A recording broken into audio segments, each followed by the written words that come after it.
To other news now. The head of the Wagner mercenary group fighting alongside the Russian military in Ukraine is blaming authorities in Moscow for slow progress in the war.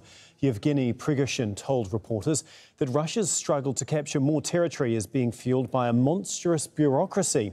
He added it could take months to capture the Ukrainian town of Bakhmut. The advance is proceeding slower than what we want. Why is the advance not fast enough? I think we could have taken control of Bakhmut by the new year if we had not been hindered by monstrous military bureaucracy and obstacles created on a daily basis. Samuel Romani is an Associate Fellow at the Royal United Services Institute and author of the book Putin's War on Ukraine, Russia's Campaign for Global Counter-Revolution. He joins us live from Oxford. Thank you very much for being on Al Jazeera. First of all, let's start with Prigozhin's statement, basically blaming Moscow for hindering the fight. What do you make of that? Well, I don't think that's very surprising that Prigozhin would lash out at the military bureaucracy in this manner.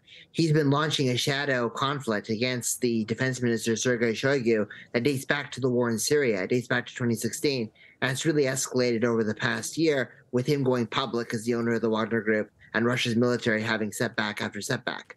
So I think that this is totally in line with his public persona over the course of the past few years. So this is basically covering his own back for Wagner's failure.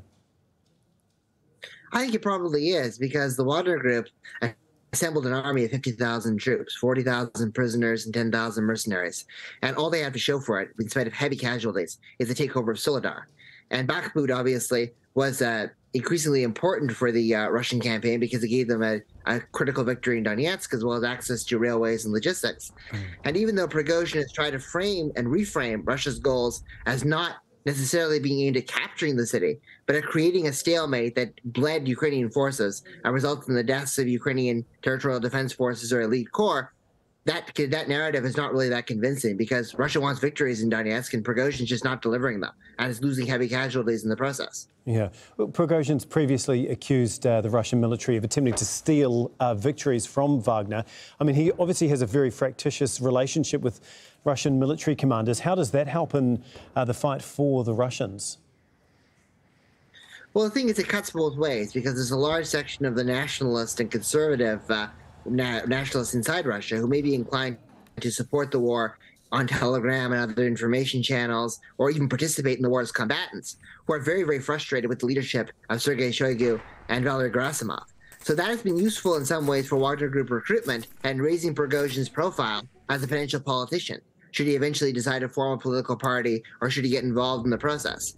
But it also cuts the other way, because he's rankled so many members of the Russian Defense Ministry and the Kremlin, as well as regional governors like St. Petersburg Governor Alexander Beglov, that he's got a coalition against him, has now aimed at reigning in his power.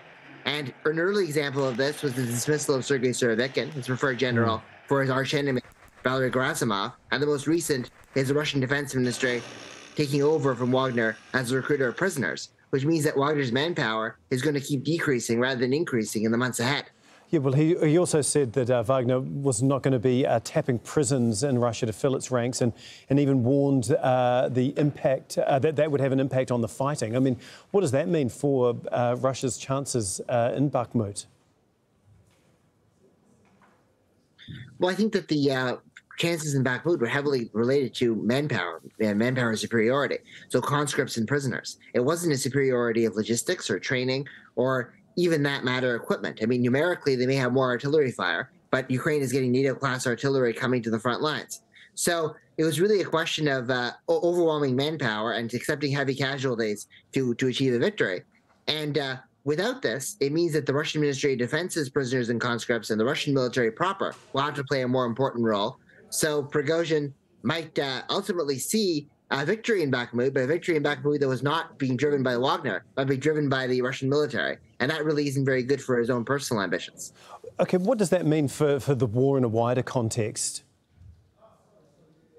Well, I think that obviously if Prigozhin is sidelined relatively from the command structure and from the issues after a potential victory in Bakhmut, it does mean a centralization of the command. So Valery Gerasimov is now the commander of the armed forces, as well as basically having experience in tank warfare, so he's involved in the artillery making decisions, as well as basically being the head of having a prominent role within the general staff. So that might lead to a more of a coordinated strategy. So higher level commanders and lower level commanders may be able to communicate more effectively if command is centralized.